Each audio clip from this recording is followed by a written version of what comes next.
يا أيتها النفس المطمئنة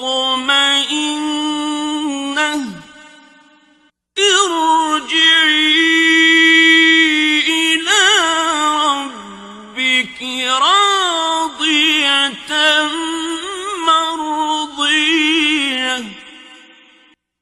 فادخلي في عبادي وادخلي جنتي.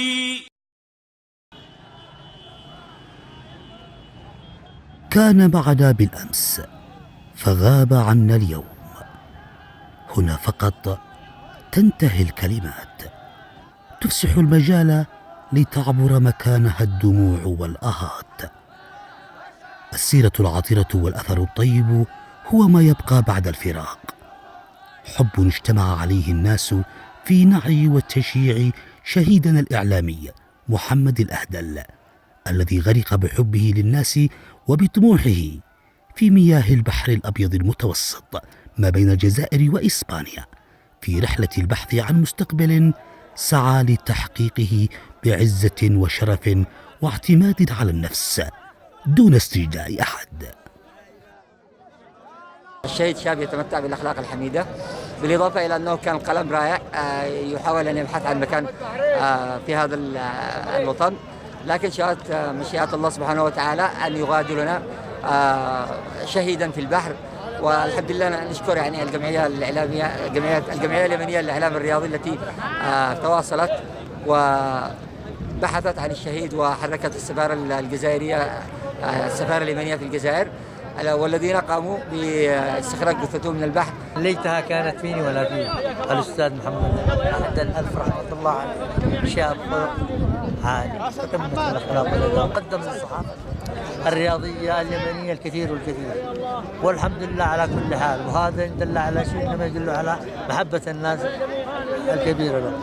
والشكر موصول للأستاذ بشير سنان على ما عمل معه وكافة الزملاء الإعلاميين.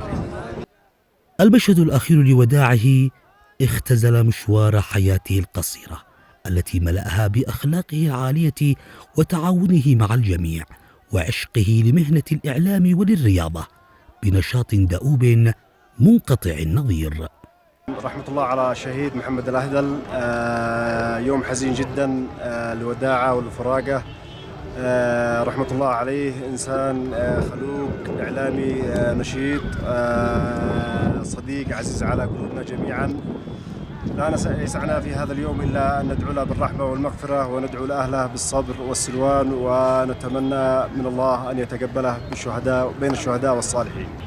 نقدم كافة الأسرة الإعلامية من بدايتهم إلى نهايتهم، بشير سنان وكل من ساعدنا وتعاون معنا، علي عاطف من أول بشير سنان خصوصا بالبداية إلى أن تنتهي، وبالأستاذة فتحي بالأزرق والشباب اللي هنا الإعلاميين محمد الأومي وكلكم جميعا، السفارة اليمنية في الجزائر، القنصل ياسر اليماني، كل من ساعدنا وتواصل معنا وعازانا واتصل بنا وتعاون معنا وسهل جميع المهمة حتى أعدنا الشهيد محمد الأهدل من الجزائر إلى العاصمة صنعاء بفضل الله وكرمه. ونشكركم ونفتخر فيكم كإعلاميين وواجهة اليمن إن شاء الله بإذن الله تعالى. محمد هو أخونا وابننا، ونفتخر بالرجال كأمثالكم.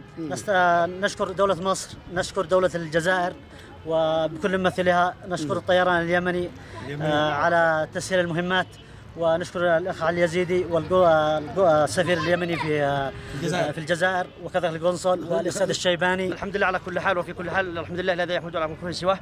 نتقدم بالشكر الجزيل بعد الله سبحانه وتعالى إلى كافة من ساعدنا ولو بكلمة أو بحرف من بداية الحدث إلى نهاية الحدث، من ممثلة في دولة الجزائر بالأستاذ علي عاطف، وفي دولة قطر الأستاذ بشير سنان من كان الداعم الأساسي واليد اليمنى فيما حصل فيما تم بفضل الله سبحانه وتعالى وتيسيرا منه. ونشكر كل من ساعد بكلمة أو بحرف أو بنظرة أو حتى بالدعاء، نشكرهم من أولهم إلى آخرهم. بعد الله سبحانه وتعالى، لولا فضل الله ثم فضل جهود الرجال والإعلام والتكاتف والتعاطف والتراحم اللي حصل بين الأمة وبين ما حصل مع الشهيد محمد الأهدل بعد الله سبحانه وتعالى، لما كان حصل ما حصل بفضل الله ثم جهدكم. نشكركم جزيل الشكر، ولا نقدر نرد لكم الجزيل يعني شكركم سواء في الداخل أو في الخارج إلا في الجنة، نقول لكم حقيقة، لأنه لو حصل الحدث هذا لشخص ثاني أو في ظروف ثانية وفي ظل ظروف اليمن اللي تمر بها الآن ما كان راجع علينا محمد الأهدل.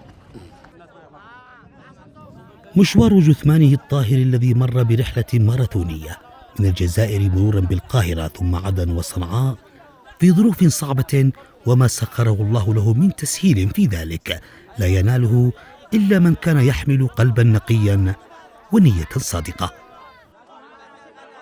لا أبالغ إن قلت أن وصول جثمانه إلى صنعاء في ظل هذه الظروف والتعقيدات المتشابكة والمترابطة تعد معجزة. وهنا أتوجه بالشكر الجزيل لكل من عمل وساهم على إيصال جثماني إلى صنعاء، وفي مقدمتهم قيادة الجمعية اليمنية للإعلام الرياضي مثلها بالزميل بشير سنان، ومن إلى جانبه رحمة الله على زميلنا الشهيد محمد الأهدل. نعزي أنفسنا بهذا المصاب الجلل بوفاة شهيد البحر محمد سليمان الأهدل رحمة الله عليه، نسأل الله له الرحمة والمغفرة يا رب. ووقعه كان وقع مؤلم وحزين، لأنه حادث مأساوي في غرق في البحر، نحسبه عند الله شهيد بإذن الله تعالى. ونشكر كل من ساهم وتعاون وبذل سواء بالكلمة أو بالمال أو فاعل خير أو من زملائه وفي إيصال جثته إلى العاصمة صنعاء. هذا يعني جزاهم الله ألف مليون خير.